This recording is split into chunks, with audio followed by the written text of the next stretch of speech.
Olá, gente, tudo bem? Hoje a gente vai falar de algo muito importante. Como é que a gente consegue entender que uma decisão judicial, ela modifica uma jurisprudência, ela é um leading case? Como é que eu consigo entender que aquele é um entendimento firme do tribunal?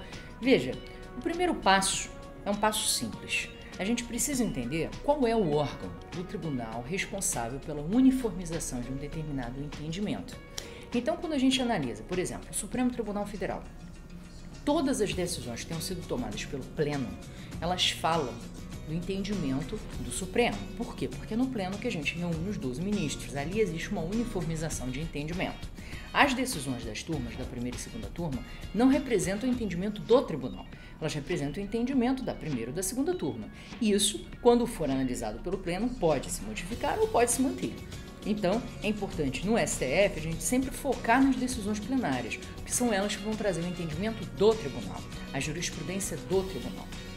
Bom, quando a gente vai analisar STJ, Superior Tribunal de Justiça, é importante que a gente tenha em mente quais são as turmas uniformizadoras, quais são as seções uniformizadoras de jurisprudência, como é que isso compõe o tribunal. Na verdade, nós temos a Corte Especial, tá?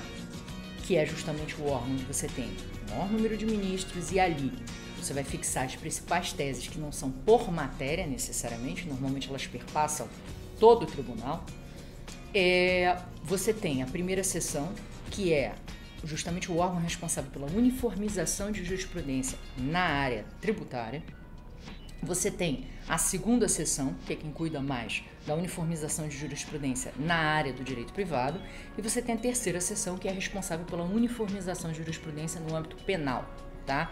Então, as turmas que compõem cada uma dessas seções, elas vão apresentar entendimentos que não vão representar efetivamente uma uniformização de jurisprudência do tribunal. Então, pode ser que você tenha a primeira e a segunda turma decidindo de forma divergente uma determinada matéria, e isso tem que ser levado para a primeira sessão para que a sessão venha e uniformize o entendimento. Então, muita atenção, porque muitas vezes pode acontecer, e acontece, acredite, que a primeira sessão decide uma coisa, uniformiza o entendimento, vai lá, a segunda turma posteriormente decide contrariamente à primeira sessão, tá? Então, a forma mais conservadora da gente analisar esse caso veja, o tribunal reflete o entendimento dele por meio da sessão que uniformiza.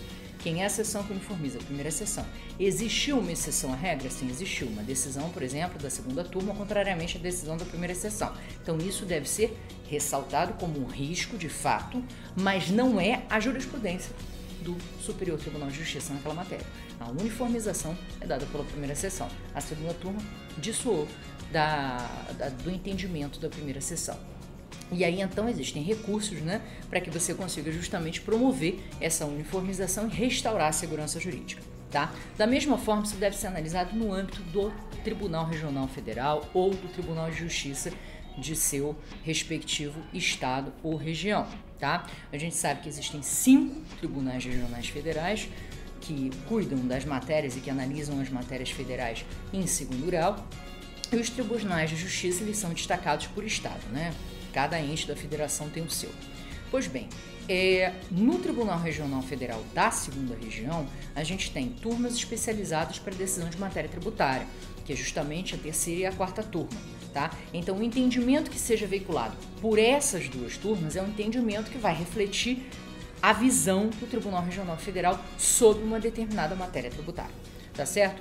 A gente vai depois trazer um vídeo analisando cada um dos TRFs, como funciona a forma de uniformização da jurisprudência nesses tribunais, tá? Agora eu só queria destacar essa necessidade.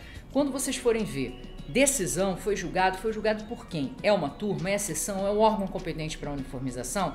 Por quê? Porque o órgão competente para a uniformização é que reflete para você o entendimento do tribunal. A decisão de um órgão avulso não reflete, é um indicativo de uma tendência que pode ou não se confirmar quando do julgamento por esse órgão uniformizador.